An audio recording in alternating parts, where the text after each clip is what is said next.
Assalamualaikum warahmatullahi wabarakatuh. Alhamdulillahi wassalatu wassalamu ala rasulillah Nabiina Muhammadin wa ala alihi wa sahbihi wa man sara binahjihi ila yaumidin. Alhamdulillah, kita dapat kembali untuk melanjutkan pelajaran kita, yaitu pelajaran bahasa Arab.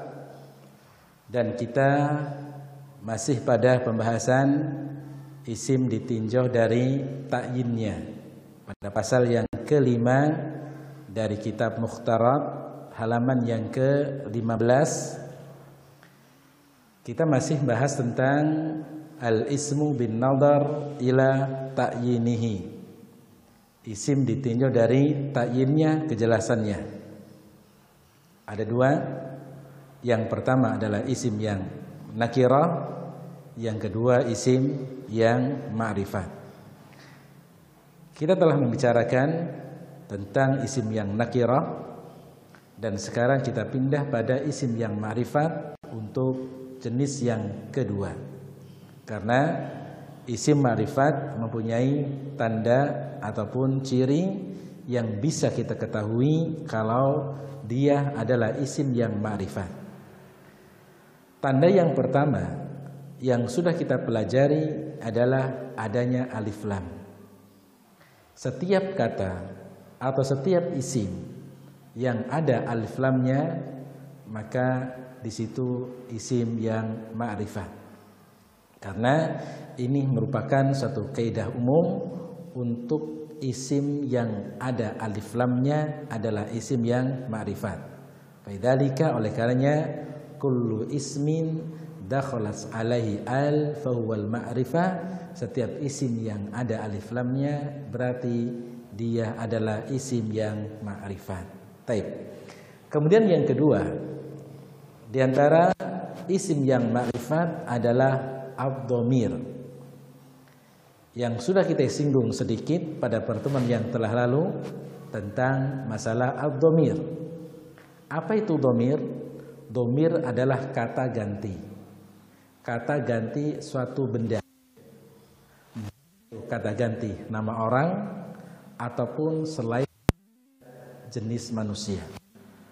Namun pada umumnya kata ganti itu merupakan orang. Kata ganti dari seseorang.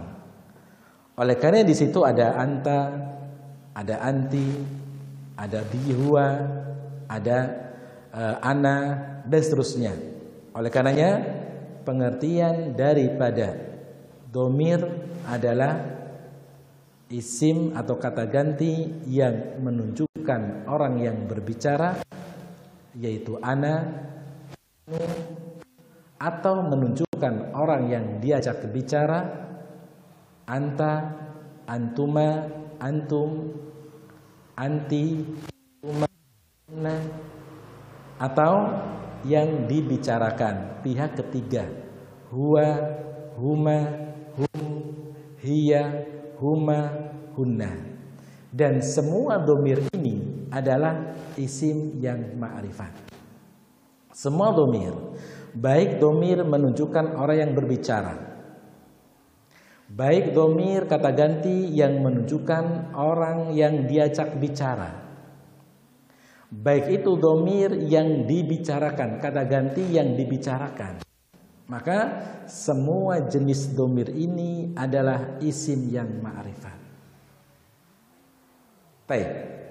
Kemudian dhamir terbagi menjadi dua. Yang pertama adalah dhamirun dhahirun, yang kedua dhamirun mustatirun. Yang pertama adalah dhamir dhahir, dan yang kedua adalah dhamir mustatir. Baik, sekarang kita berbicara tentang masalah dhamir. Oleh karenanya, ana berharap kepada antum semuanya untuk bersabar dalam mempelajari dhamir. Kenapa? Karena pembahasan dhamir dari isim ma'rifat ini mempunyai cabang-cabang yang banyak yang akan kita terangkan satu persatu. Yang akan kita rinci satu persatu dari dhamir tersebut. Oleh karenanya, saya berharap kalian semua harus bersabar mengikuti penjelasan daripada dhamir ini. Baik, kita kembali kepada kitabnya. Bahwasanya dhamir terbagi menjadi dua. Yang pertama adalah dhamir dhahir. Yang kedua dhamir mustatir. Yang pertama, bagian yang pertama, dhamir dhahir. Apa itu dhamir dhahir? Dhamir dhahir adalah sebuah dhamir, kata ganti yang nampak. Yang nampak. Nampak dalam apa? Nampak dalam sebuah tulisan. Nampak ataupun terlihat. Oleh karenanya, kita lihat di sini.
Dan yang ketiga adalah tertulis dan ada bentuk tulisannya.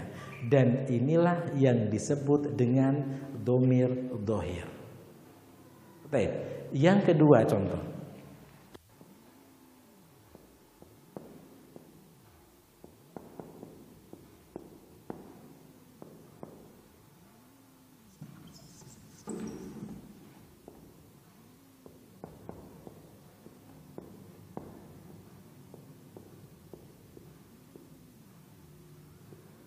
Baik.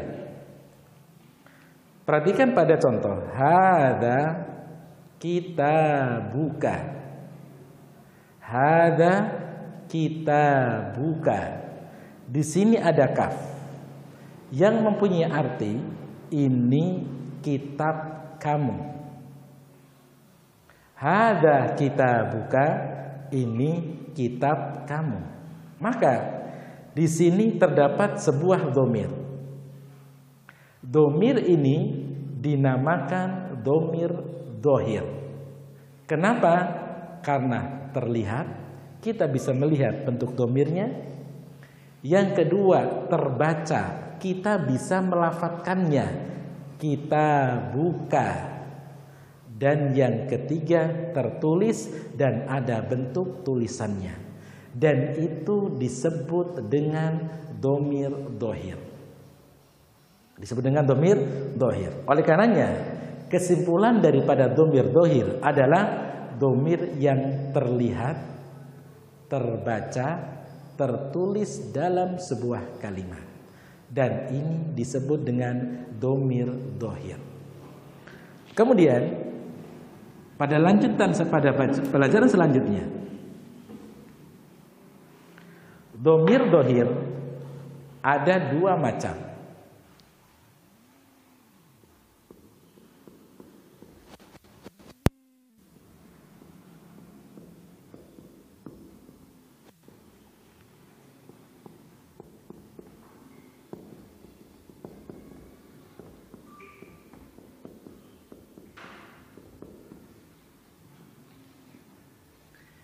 Domir dohir ada dua macam. Yang pertama adalah domir dohir munfasil. Yang kedua domir dohir muttasil.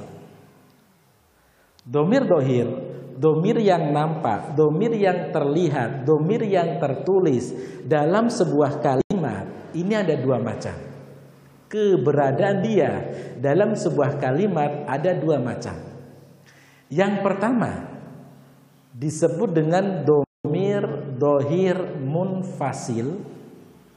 Yang kedua domir dohir muttasil. Yang pertama domir dohir munfasil. Yang kedua domir dohir muttasil. Sampai sini sudah difahami? Sekarang bagian yang pertama dari domir dohir munfasil. Apa itu munfasil? Munfasil adalah terambil dari kata infasala yanfasilu. Munfasilun artinya terpisah. Maka dari sini kita bisa memahaminya bahwasanya domir dohir munfasil berarti keberadaan domir ini, keberadaan kata ganti ini terpisah dari kata yang lain. Keberadaannya dia terpisah. Bentuk tulisannya adalah terpisah dari kata yang lain.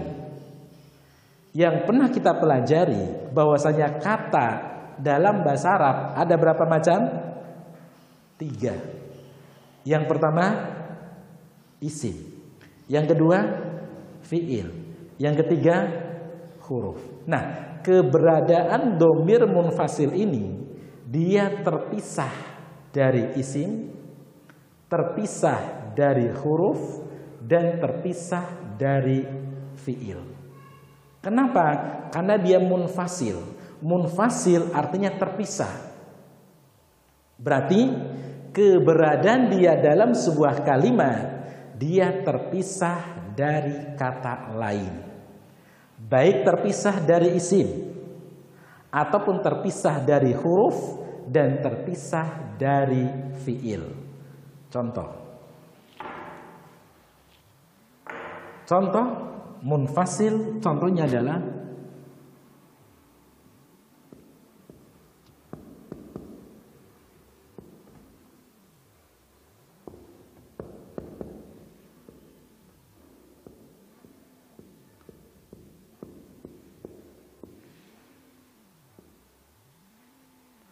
pada kalimat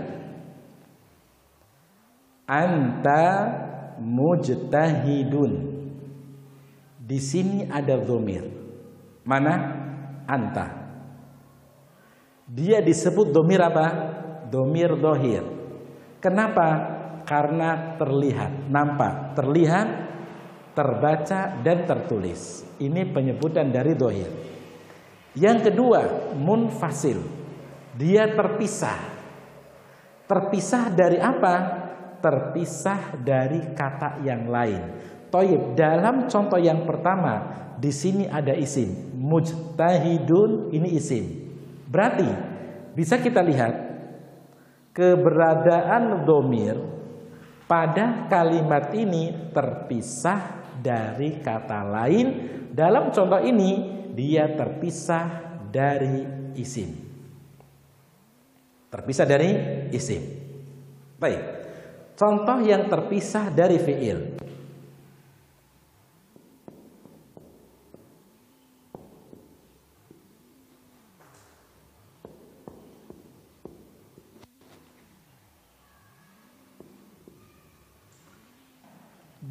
Ja'a huwa. Ja'a huwa. Di sini ada huwa. Huwa disebut domir dohir. Kenapa? Domir karena dia merupakan kata ganti. Dohir karena dia terlihat, kemudian nampak, terbaca dan tertulis. Kemudian munfasil karena terpisah dari kata lain. Maka dalam hal ini dia terpisah dari fiil. Dia terpisah dari fiil. Di sini ada ja'a huwa. Ja'a di sini merupakan fiil atau kata kerja. Dan kita lihat keberadaan domir pada ja'a huwa adalah terpisah. Terpisah dari fiil. Yang ketiga,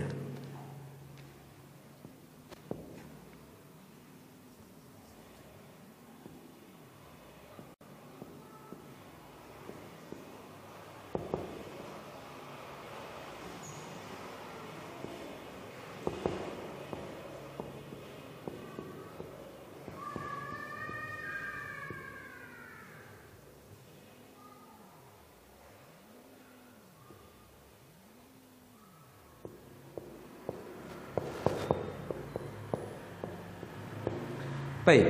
Yang ketiga, ma akramtu illa anta. Ma akramtu illa anta. Perhatikan pada kata anta di sini. Keberadaan anta di sini terpisah dari huruf.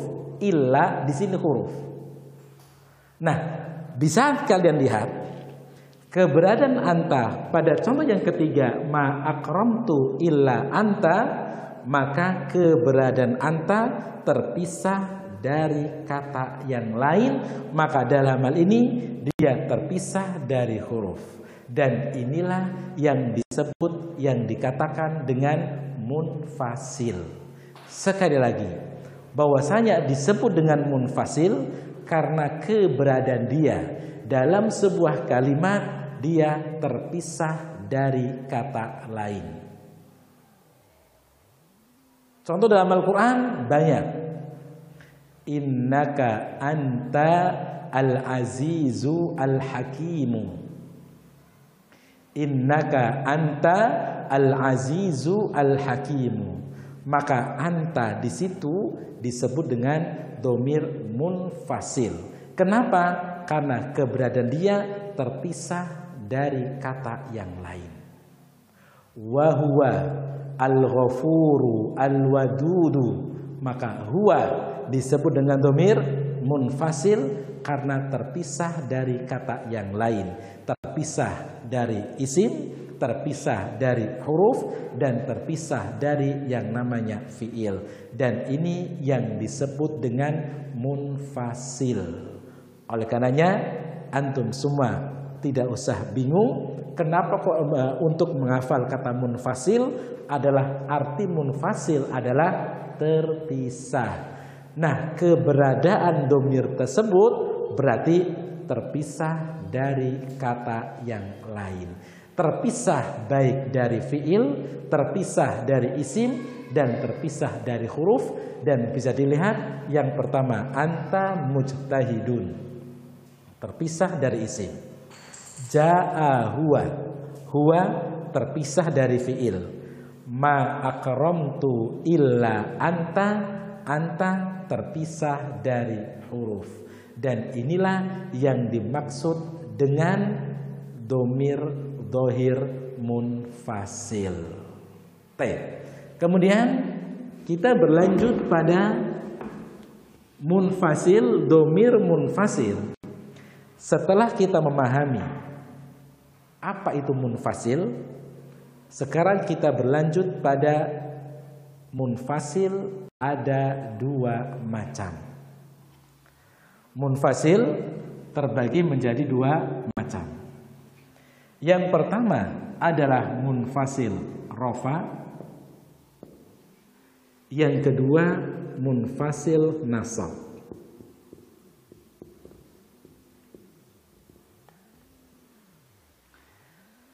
Domir dohir. Kita kembali ke atas. Domir dohir ada dua macam. Yang pertama munfasil, yang kedua muttasil. Domir munfasil ada dua macam. Yang pertama munfasil rofa, yang kedua munfasil nasab. Kalau pada kitabnya kita lihat pada kitabnya di situ adalah domir dohir. Domir dohir di situ ada dua kolom. Maksudnya di situ adalah munfasil, domir munfasil. Yang kedua adalah domir muttasil tadi. Kemudian kita fokus dulu kepada domir yang munfasil. Domir munfasil, domir yang terpisah. Terpisah dari apa tadi? Terpisah dari isim, terpisah dari fiil, terpisah dari huruf. Ada dua macam. Keberadaan dia, penggunaannya dia dalam sebuah kalimat adalah terpisah. Memang benar-benar terpisah. Ada dua macam. Yang pertama adalah domir rofa munfasil, yang kedua domir nasab munfasil. Terserah dengan istilah yang ada pada kitab, silahkan. Dengan istilah domir dohir munfasil rofa atau domir dohir munfasil nasab, hasilnya sama saja. Baik, kita melihat pada bagian yang di sini. Domir munfasil ada dua. Yang pertama munfasil rofa, yang kedua munfasil nasab. Baik, sekarang kita ke bagian yang pertama. Anak hapus ini adalah domir munfasil rofa.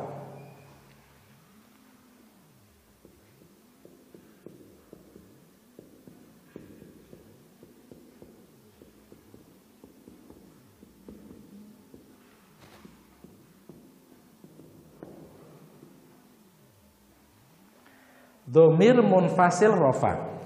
Domir berarti kata ganti, munfasil terpisah dari kata lain, rofa di sini adalah merupakan kata ungkapan untuk mengungkapkan kedudukan dalam sebuah kalimat. Rofa adalah istilah kedudukan dalam sebuah kalimat. Itu rofa. Kenapa kok dikatakan domir munfasil rofa? Karena keberadaan dia menempati tempat isim yang dirofa. Dalam pelajaran bahasa Arab ada tempat-tempat isim yang dirofa. Gambarannya, gampangannya begini. Tempat isim yang dirofa salah satunya adalah dia terletak di awal kalimat.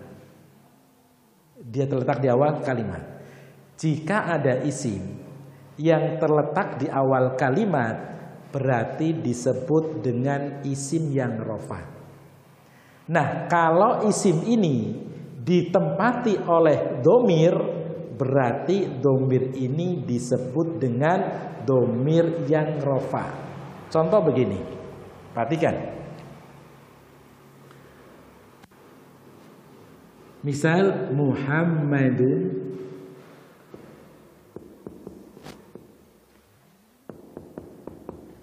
Muhammadun fil baiti. Muhammad adalah isim yang di awal kalimat dia rofa. Sekarang Muhammad kita ganti dengan domir menjadi huwa. Nah, sekarang lafadznya berbunyi huwa fil baiti. Dia ada di dalam rumah.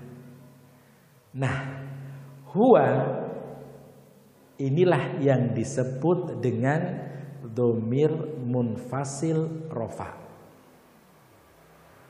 Huwa disebut dengan domir munfasil rofa. Domir karena dia kata ganti. Munfasil karena dia terpisah dari kata lain. Rofanya karena menempati tempat kedudukan isim yang dirofa tadi. Contoh lagi misalnya. Misal Ahmad jalisun.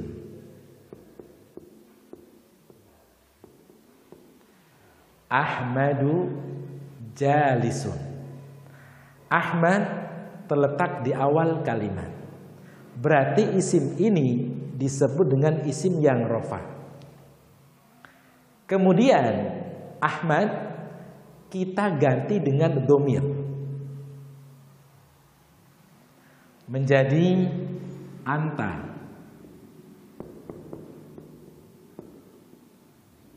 Maka anta jalisun, pada kalimat ini anta disebut dengan domir munfasil rofa.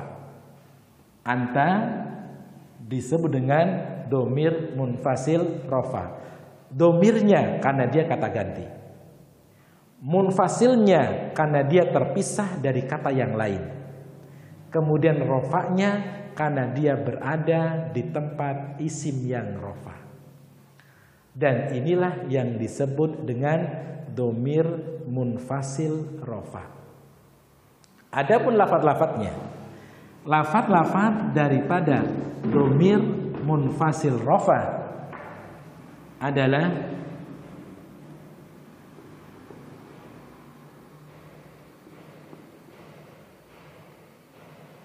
untuk domir orang yang ketiga adalah huwa, huma, hum untuk laki-laki. Huwa artinya dia, huma artinya mereka berdua, hum artinya mereka beberapa laki-laki.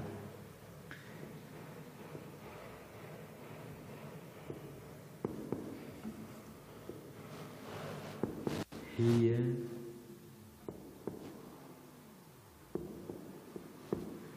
yang berikutnya adalah hiya, huma, hunna. Di sini adalah penggunaan untuk orang ketiga untuk wanita. Hiya artinya dia seorang wanita, huma artinya mereka berdua wanita, hunna mereka beberapa wanita.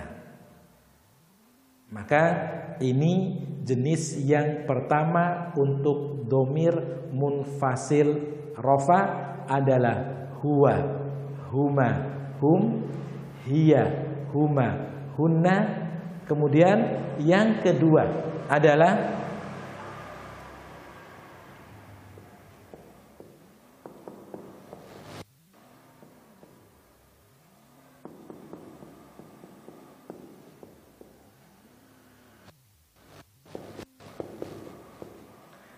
anta, antuma, antum. Ini adalah domir yang kedua yang menunjukkan mukhatab, orang yang diajak bicara, orang yang kedua, pihak kedua. Anta artinya kamu, antuma artinya kalian berdua, antum artinya kalian beberapa orang. Baik.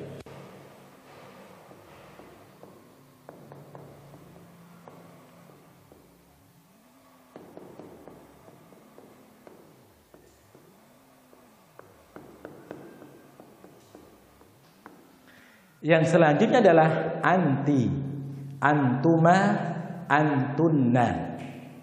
Maka anti untuk wanita, kamu seorang wanita, antuma untuk kalian berdua wanita, kemudian antunna untuk beberapa wanita, kalian beberapa wanita. Dan ini adalah untuk pihak yang kedua mukhatab.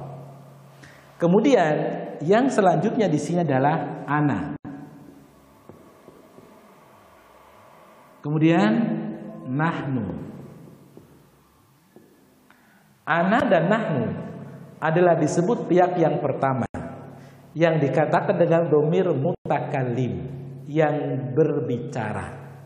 Dan ini adalah merupakan domir munfasil.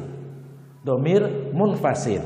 Dan ketika kita menjumpai dalam sebuah kalimat ada domir semacam ini lafadznya, dia keberadaannya terpisah dari kata lain, kemudian menempati tempat isim yang dirofa, maka inilah yang disebut dengan domir munfasil rofa. Dengan kata lain, domir munfasil rofa adalah sebuah kata ganti yang terpisah dari kata lain, kemudian berada di tempat isim yang rofa. Isim yang rofa nanti akan kita bicarakan pada tempat yang berikutnya. Salah satu di antara tempat isim yang rofa adalah jika dia terletak di awal kalimat atau dia sebagai subjek, sebagai pelaku. Kalau pelakunya berupa kata ganti, namun dia ini terpisah dari kata lain, berarti dia disebut dengan domir munfasil rofa. Ini adalah merupakan pembahasan yang pertama untuk domir dhohir munfasil. Dan kita cukup sekian. Semoga ini bisa dapat difahami dan kita tutup dengan doa kafaratul majelis. Subhanakallahumma wa bihamdika asyhadu an la ilaha illa anta astaghfiruka wa atubu ilaik. Assalamualaikum warahmatullahi wabarakatuh.